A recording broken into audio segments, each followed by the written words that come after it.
Assalamualaikum warahmatullahi wabarakatuh. Sobat Misteri Sunyi Mencekam. Untuk edisi kisah misteri kali ini bercerita tentang seseorang yang didatangi jin korin ayahnya dan bersenandung Jawa. Hal ini membuatnya ketakutan. Dan kira-kira bagaimanakah kisah selengkapnya? Yuk, langsung kita simak sebuah cerita misteri yang berjudul Jin Korin Bapakku. Pak Broto. Jika mendengar nama tersebut, mungkin hampir semua orang warga kampungku mengenal dan mengetahui jika Pak Broto adalah nama dari seorang pria tua yang setiap keluar dari rumahnya, beliau selalu memakai belangkon yang terpasang rapi di atas kepalanya. Bahkan, bukan hanya terkenal sebagai seseorang yang suka memakai belangkon, Pak Broto di kampungku juga dikenal sebagai orang yang sangat memegang teguh budaya dan adat istiadat setempat. Dan tidak berhenti di situ saja, semua itu juga dikuatkan dengan bangunan rumah megahnya yang bercorak khas Jawa, yang di dalamnya dipenuhi dengan ukiran-ukiran kayu. Dan tidak lupa, tepat di salah satu sudut halaman rumahnya, ada sebuah pendopo besar, yang juga terletak indah yang seolah semakin mempercantik bangunan rumahnya. Benar sekali, waktu itu Pak Broto seolah menjadi ciri khas dari kampungku sendiri. Selain karena kekayaannya, beliau juga sering mengadakan pertunjukan-pertunjukan tradisional ketika bulan Suro atau di bulan-bulan lainnya. Hal itulah yang akhirnya membuat nama Pak Broto sangat tidak asing bagi warga kampungku dan warga kampung sekitarnya. Lantas, apakah ada hubungan khusus antara Pak Broto denganku? Tentu saja ada, karena asal kalian tahu, beliau tidak lain dan tidak bukan adalah orang tua kandungku.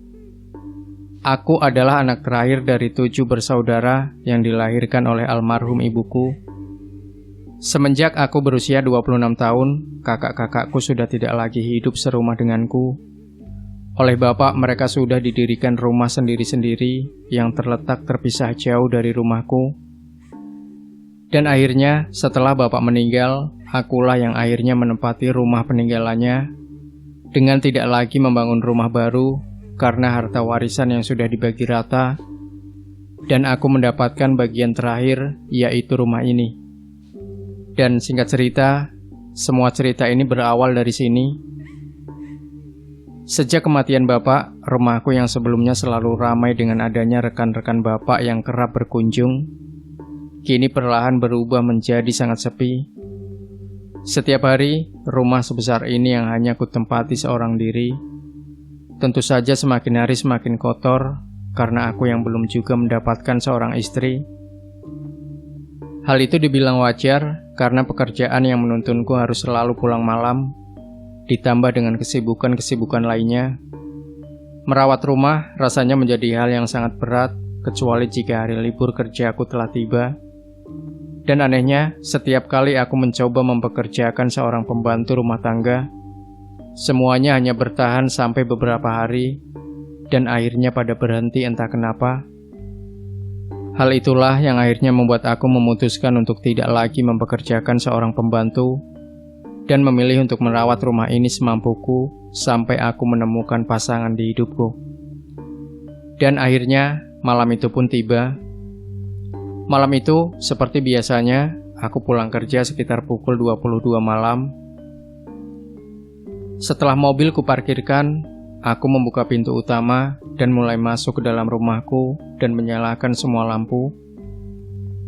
Ketika lampu menyala, tentu saja pandanganku biasa langsung mengarah ke arah lukisan besar yang ada di dinding ruang tamu rumahku. Benar sekali, lukisan tersebut tidak lain dan tidak bukan adalah lukisan dari bapakku sendiri. Sebuah lukisan yang dilukis oleh pelukis hebat yang mampu menampilkan wajah bapakku dengan sangat sempurna, yang bisa terkadang mengobati rasa rinduku kepada bapakku ketika aku menatapnya. Namun anehnya, malam itu, lukisan bapakku tersebut terlihat tidak seperti biasanya. Lukisan yang biasanya terpampang kokoh, malam itu tiba-tiba miring ke kanan, dengan adanya bekas cipratan cairan merah, yang ketika kulihat dengan lebih teliti lagi, cipratan tersebut ternyata adalah cipratan darah. Mengetahui hal itu, aku pun segera membersihkan lukisan tersebut dan kembali menata sebagaimana mestinya. Tapi sayangnya, belum selesai aku menata lukisan tersebut kembali, aku tiba-tiba mendengar suara lantunan senandung yang sepertinya aku tidak asing dengan suaranya. Tak lelo, lelo, lelo, ledung. Mendengar hal itu, tentu saja pandanganku seketika kuarahkan ke sana kemari, sembari jantungku berdetak kencang. Karena ku tahu suara tersebut adalah suara dari almarhum bapakku. Ya Allah, suara apa itu? Pak, Bapak, Pak, Bapak. Teriakku sambil memanggil-manggil nama bapakku. Dan bukannya berhenti karena panggilanku, suara senandung tersebut semakin lama malah semakin terdengar tidak berhenti. Karena pikiranku yang sudah kemana-mana, akhirnya aku pun mencoba mencari sumber suara tersebut, sembari melangkahkan kakiku perlahan ke arah belakang rumah, yang ternyata sumber suara tersebut berasal dari kamar yang dulu ditempati oleh almarhum bapakku ketika beliau masih hidup. Mengetahui hal itu, tentu saja kakiku terasa bergetar, keringatku bercucuran dengan jantung yang sudah tidak lagi berhenti berdetak tidak karuan. Ya Allah, ya Allah, ya Allah, ucapku. Dan dengan sisa-sisa keberanianku, akhirnya aku pun memberanikan diri untuk membuka perlahan pintu kamar tersebut dengan mengucap salam dan menyalakan lampu kamarnya. Assalamualaikum, Pak, ucapku dengan membuka pintu kamar itu. Setelah pintu kamar terbuka, malam itu dengan mata kepalaku sendiri, aku melihat ada sesosok laki-laki tua yang menghadap ke arah almari dengan mengenakan pakaian hitam kusam. Sosok laki-laki tersebut tidak berhenti bersenandung dengan sesekali mengangguk-anggukkan kepalanya perlahan. Dan anehnya, entah apa yang ada di kepalaku malam itu, aku benar-benar tetap mendekatinya dengan terus memanggilnya dengan panggilan Bapak. Pak, Bapak, ucapku pelan. Setelah aku mendekati dan melihat ke arah wajahnya yang sedikit menunduk, malam itu aku benar-benar sangat terkejut tidak karuan. Nafasku seolah berhenti karena masih tidak percaya dengan apa yang sedang aku lihat. Benar, malam itu aku benar-benar kembali melihat bapakku. Beliau nampak kurus dengan seluruh kulit wajahnya yang mengelupas dan menghitam. Dan tidak hanya itu, mata bapak malam itu juga terlihat membusuk, ditambah tulang pipinya yang juga terlihat bergelombang, membuat pandangan malam itu rasanya tidak akan pernah bisa aku lupakan. Dan setelah melihat semua penampakan tersebut, aku pun akhirnya seketika berlari sekuat tenaga keluar rumah, sambil seluruh tubuhku yang sudah sedari tadi bergetar karena ketakutan.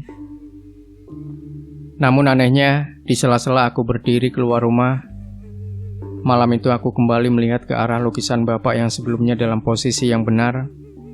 Malam itu tiba-tiba menjadi terbalik ke arah bawah dengan cipratan cairan merah yang terlihat semakin banyak saja. Mengetahui hal itu, aku pun terus berlari ke arah luar rumah dengan tidak lagi memperdulikan semuanya. Setelah di luar rumah, aku pun bergegas masuk ke dalam mobil dan pergi dari rumahku tersebut. Bahkan, aku juga masih ingat, malam itu ketika aku baru saja meninggalkan rumah, melalui kaca spion mobil, aku melihat adanya beberapa sosok laki-laki paruh-baya yang sedang duduk di pendopo depan rumahku sambil menatapi kepergianku. Dan singkat cerita, malam itu aku pergi ke rumah kakakku dan menceritakan apa yang sudah aku lihat. Bapak pulang, Mas. Wajahnya hancur, kasihan. Beliau terlihat sedih. Kenapa ya, Mas? Tuturku kepada kakakku dan istrinya yang malam itu duduk menyambutku. Hah, masa? Jawab kakakku kaget. Dan setelah aku menceritakan semuanya, akhirnya malam itu pun aku menginap di rumah kakakku. Keesokan harinya, aku ditemani kakakku kembali pulang ke rumahku untuk melihat kondisi rumahku. Dan anehnya, ketika aku pulang siang itu, aku melihat lukisan bapakku yang biasanya menempel di ruang tamu. Waktu itu tiba-tiba sudah berada di dalam kamar bapak, tempat di mana aku telah melihatnya malam lalu. "Lukisan bapak kok di sini?" tanya kakakku. "Loh, kok bisa pindah di sini?" sautku heran. "Sepertinya memang ada yang salah deh." "Sudah, lukisan ini biar kakak bawa pulang ya. Kamu di sini saja. Nggak apa-apa, santai saja. Bagaimanapun juga, dia adalah orang tua kita, dan ini adalah rumahmu. Jangan tinggal pergi walau apapun yang terjadi," ucap kakak sambil duduk memandang lukisan bapak.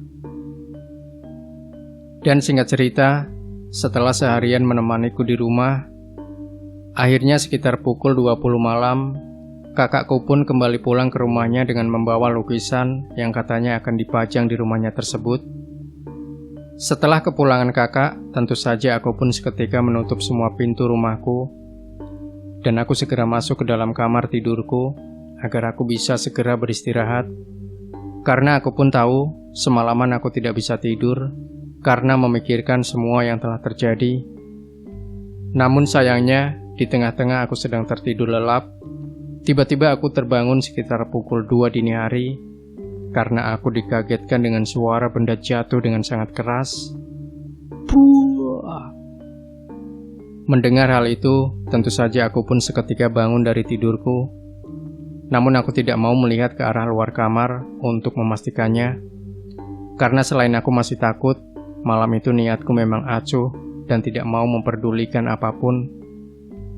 "Alah, biarin dah. Yang penting aku nggak ganggu," ucapku dalam hati. Namun sayangnya, bukannya menghilang, malam itu gangguan yang kurasakan seolah semakin menjadi-jadi.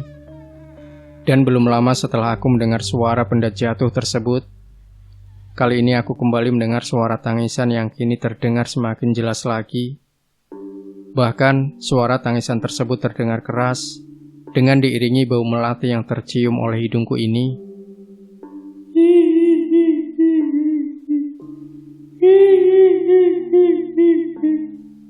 Suara tersebut terdengar tersedu-sedu. "Ya Allah, apalagi nih?" jawabku dengan kembali masuk ke dalam selimutku. Dan tidak berhenti di situ saja. Di tengah-tengah aku masih bertahan di dalam kamar. Kali ini, tiba-tiba pintu kamarkulah yang giliran digedor-gedor tidak karuan. "Duk duk duk, duk duk duk." Mendengar hal itu, tentu saja tubuhku seketika bergetar dengan rasa takut yang sudah tidak lagi bisa kutahan. "Siapa kamu? Pergi, ini rumahku," teriakku lantang. Namun sayangnya, bukannya pergi, gedoran pintu kamarku tersebut semakin lama seolah semakin menjadi-jadi. "Tok tok tok, tok tok tok, tok tok tok." Karena aku sudah tidak kuat lagi, akhirnya aku pun memberanikan diri untuk membuka pintu kamarku dengan masih menahan semua rasa ketakutanku. Ketika pintu kamar terbuka, semuanya nampak semakin aneh saja. Lampu ruangan yang tiba-tiba mati dengan lukisan bapak yang juga terlihat kembali ada tergeletak di atas kursi, membuat keadaan malam itu sudah tidak lagi bisa aku mengerti. "Loh, perasaan tadi aku nggak matiin lampu rumah ini deh. Nah, itu lukisan bapak kok kembali ada di sini? Ya Allah, apa-apaan sih ini?"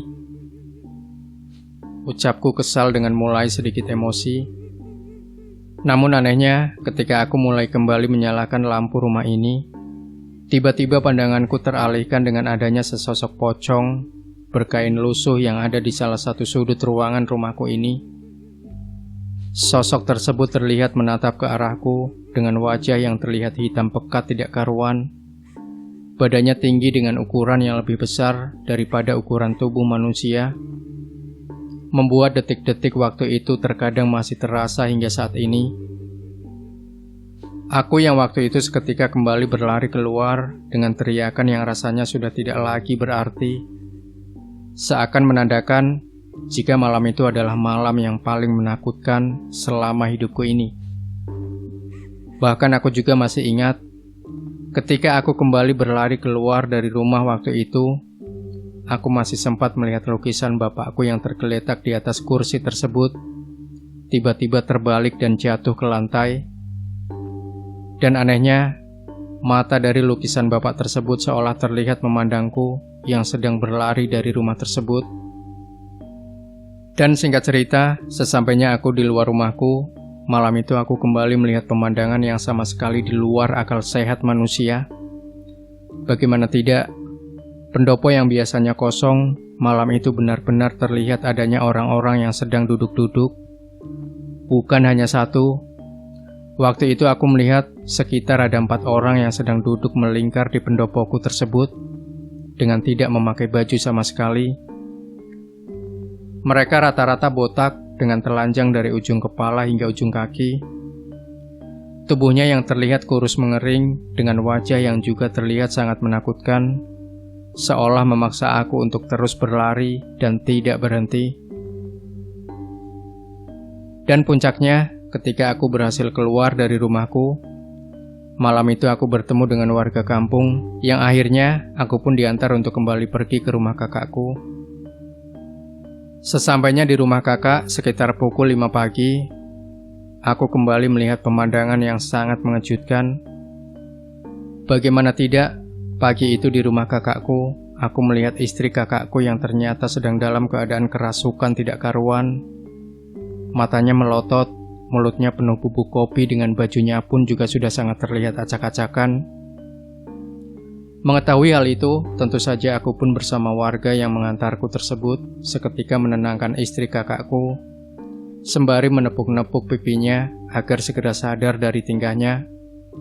Mbak, sadar mbak, ya Allah, ucapku. Dan selang beberapa saat setelah itu, tiba-tiba dari arah belakang rumah, aku juga melihat kakakku merangkak sambil mengunyah daun yang ternyata kakakku juga sedang dalam keadaan kerasukan. Dan puncaknya, setelah aku menganggap keadaan semakin membahayakan, kami pun meminta bantuan kepada warga sekitar agar kami segera mendapatkan bantuan.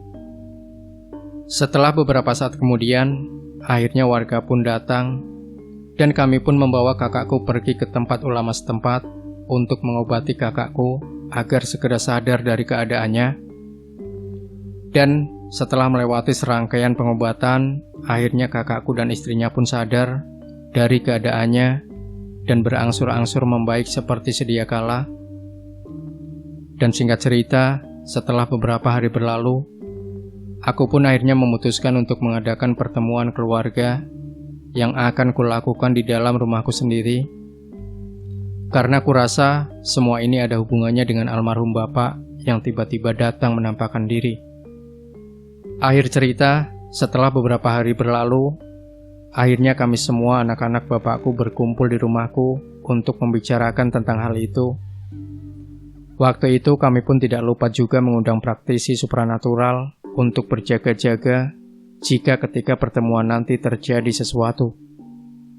Dan sesuai dugaan, ketika seluruh saudaraku sudah berkumpul di rumahku, lukisan yang sebelumnya dibawa kakakku pun malam itu juga kembali pulang dan tiba-tiba ada di dalam kamar bapakku. Dan tidak lama setelah itu, kakakku yang sebelumnya kerasukan pun malam itu kembali kerasukan dengan tingkah yang lebih aneh dari sebelumnya.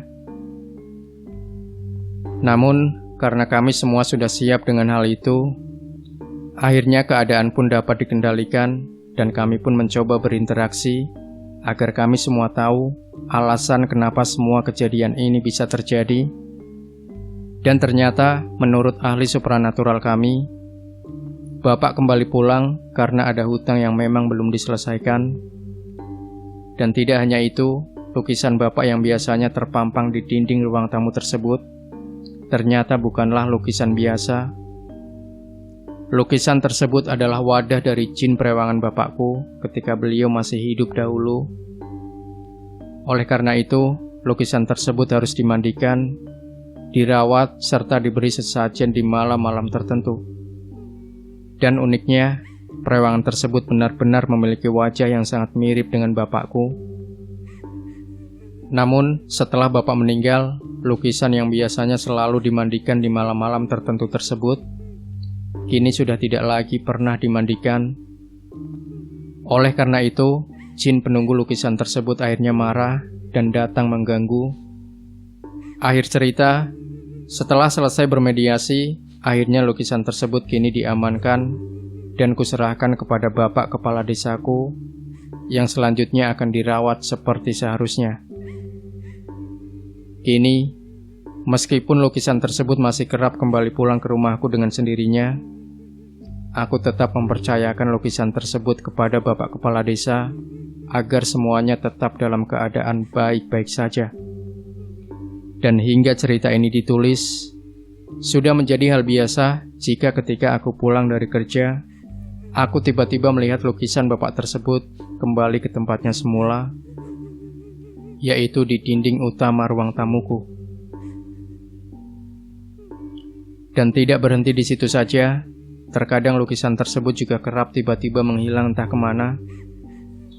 Padahal nyatanya, sejak kejadian kakakku kesurupan tersebut, aku sudah menyerahkan lukisan tersebut kepada bapak kepala desa dan juga disaksikan oleh seluruh saudaraku yang ada di saat itu. Terlepas dari itu semua, aku mencoba ikhlas dengan semua kejadian yang ada dengan terus mendoakan orang tuaku agar tenang di sisi Tuhan Yang Maha Kuasa. Semoga dengan dibagikannya cerita ini dapat memberi pengalaman dan menambah pengetahuan kepada semua rekan-rekan yang ada bahwa kejadian seperti ini memang benar-benar ada dan benar-benar nyata. Demikian Sobat Misteri Sunyi Mencekam, jangan lupa tinggalkan komentar Anda, like, share video ini, subscribe channel Sunyi Mencekam, dan nantikan kembali cerita-cerita misteri terbaru dari kami. Wassalamualaikum warahmatullahi wabarakatuh.